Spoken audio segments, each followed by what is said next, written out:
Hey folks, today we're going to go through our Elemental Shaman build for 9.1, specifically talking about Mythic Plus builds. So, Ellie is in a great spot still. You're not seeing a whole lot of reworks going on. In fact, the difference between 9.05 and 9.1 is a little bit of tuning and changes to PvP talents. Really, Shaman is in a great spot. What we will talk about here really quickly is what some of the best legendaries are, which covenants you want to stick with. Overall, any of the covenants work. Um, my preference, avoid Venthyr. You will see a little drop off in performance going into 9.01, but it's still credible, especially if you like to swap over to enhancement sometimes. Enhance is a lot of fun at Venthyr right now. Um, but if you're actually looking for the best Mythic Plus build in 9.1, you're going to want to prioritize Night Fae. Necrolord is the go-to for raiding, so either is on the table if you're looking to swap between those two activities. Um, it's really razor thin, so it almost comes down to what your preference and priority is. Necrolord, Night Fae, Kyrian, all pretty credible as we start to get the final soul binds unlocked, and we're going to get into that in detail. The legendaries you probably want to really keep your eyes open for. Echoes of the Great Sundering. Prioritize that on your hand slots. Avoid your shoulders. That's going to be tied to your Sanctum of Domination sockets that are going to start to be available. So, legendaries on your helm, your shoulder, your chest. Time to move away from them. So, recraft Echoes of Great Sundering on your hands. And again, like in Mythic Plus, it has a ton of different encounter types that are present, and being able to perform well in all of them while shining in AoE is usually the hallmark of a good Mythic Plus spec, and that's absolutely what Elemental is here. Um, Echoes of Great Sundering is by far the most powerful of the options for AoE, as well for single targets. So pick this up if you haven't had a chance to pick it up yet. And again, prioritize putting it onto your hands. The other option that could be there, go with Skybreaker's Fiery Demise. And again, you can build that on your chest or your finger. Definitely prioritize finger now. We're trying to avoid all of uh, all of the sockets of domination builds that are out there.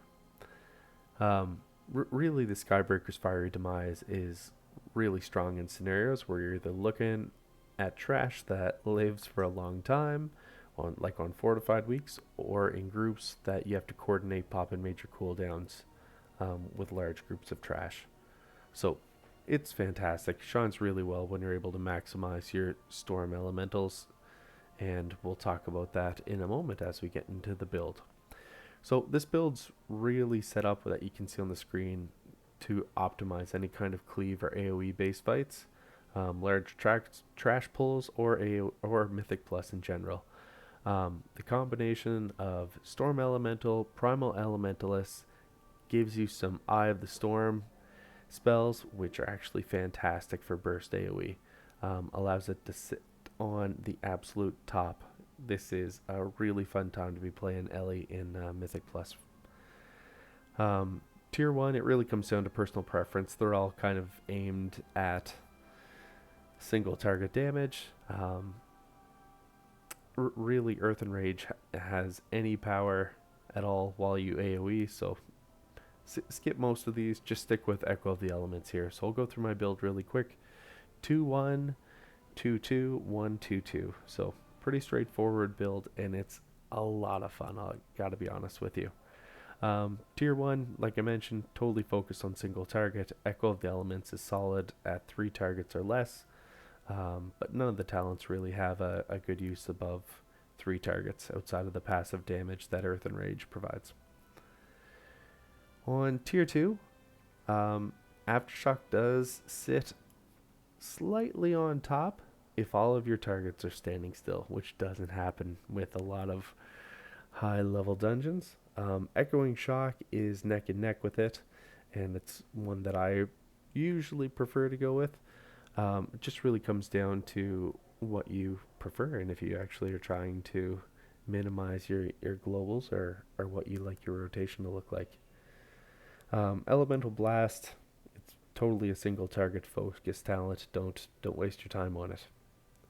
Level 30 comes down to what your preference is. I usually like Earth and Shield just for the additional healing, whether it's on you or if you decide to cast this on your tank. Tier 4, Storm Elemental, and this is where it starts to get a little bit of fun.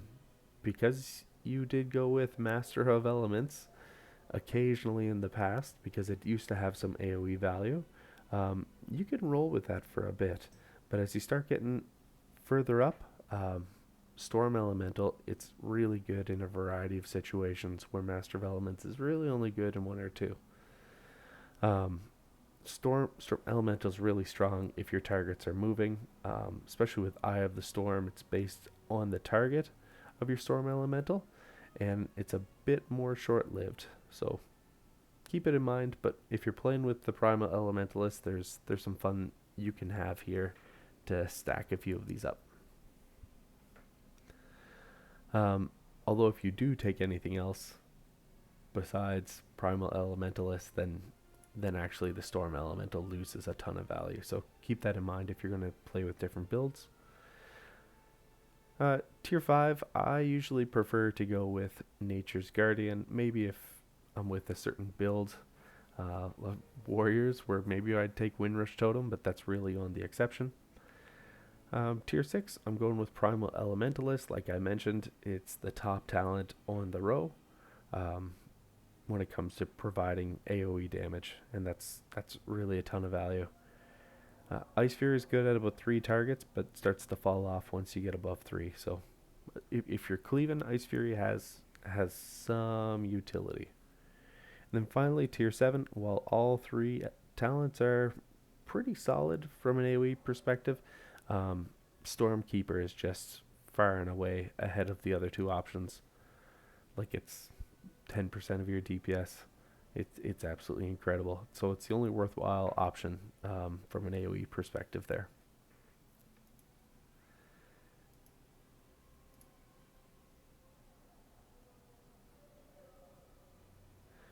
Alright folks, so kind of just a quick run through. You want to really prioritize that Windspeaker's Lava Resurgence.